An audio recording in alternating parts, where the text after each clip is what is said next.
ಇದು ಕೇವಲ ಒಂದು ಆಸ್ಥಾನವಲ್ಲ, ಇದು ಜ್ಞಾನ ಮತ್ತು ಶಕ್ತಿಯ ದೇವಸ್ಥಾನ. ಉಜ್ಜಯಿನಿಯ ಈ ನೆಲದಲ್ಲಿ ಮಹಾರಾಜ ವಿಕ್ರಮಾದಿತ್ಯನ ಆಡಳಿತವಿತ್ತು. ಆತನ ಕೀರ್ತಿ ದೇಶ ವಿದೇಶಗಳಲ್ಲಿ ಹರಡಿತ್ತು.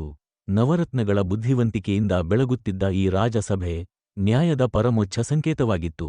ಆದರೆ ನ್ಯಾಯದ ರಾಜಧಾನಿಯಲ್ಲೂ ಕತ್ತಲೆಗೆ ತನ್ನದೇ ಆದ ಶಕ್ತಿಯಿತ್ತು. ಅಂದು ರಾತ್ರಿ 4 ಅದ್ಭುತ ಕಳ್ಳರು ಒಗ್ಗೂಡಿದ್ದರು. ಅವರೆಲ್ಲರೂ ಸಾಮಾನ್ಯ ಕಳ್ಳರಲ್ಲ. ಒಬ್ಬನಿಗೆ ಪ್ರಾಣಿಗಳ ಭಾಷೆ ಕೇಳಿಸುತ್ತಿತ್ತು, ಇನ್ನೊಬ್ಬ ಗೋಡೆಯೊಳಗೆ ಭೂತದಂತೆ ಸಾಗುತ್ತಿದ್ದ, ಮೂರನೆಯವನು ವಾಸನೆಯಿಂದಲೇ ಮಾರ್ಗ ಹುಡುಕುತ್ತಿದ್ದ, ನಾಲ್ಕನೆಯವನು ಕೇವಲ ನೋಟದಿಂದಲೇ ಕಠಿಣ ಬೀಗ ತೆರೆಯುತ್ತಿದ್ದ. ಇವರ ಶಕ್ತಿಯ ಮುಂದೆ ಮಹಾರಾಜನ ಭದ್ರತೆಯು ಸೋತು ಹೋಯಿತು. ಬೆಳಗಾಯಿತು. ಕಳ್ಳತನದ ಸುದ್ದಿ ನಗರವೆಲ್ಲ ಹರಡಿತು. ಮಹಾರಾಜ ವಿಕ್ರಮಾದಿತ್ಯನು ವಿಚಾರಣೆ ನಡೆಸಿದನು. ಕದ್ದ ಪೆಟ್ಟಿಗೆ ಮತ್ತು ಕಳ್ಳರು ಅವನ ಎದುರು ಹಾಜರಾದರು. ರಾಜನು ಅವರ ಶಿಕ್ಷೆಯನ್ನು ನಿರ್ಧರಿಸುವ ಬದಲು ಅವರ ಅನನ್ಯ ಕೌಶಲಗಳನ್ನು ಮತ್ತು ಅವರು ಹಿಂತಿರುಗಿಸಿದ ಪ್ರಾಮಾಣಿಕತೆಯನ್ನು ಗಮನಿಸಿದನು. ಮರಳಿ ಪಡೆದು ಹೊಸ ಭರವಸೆಯೊಂದಿಗೆ ನಗುತ್ತಿದ್ದನು.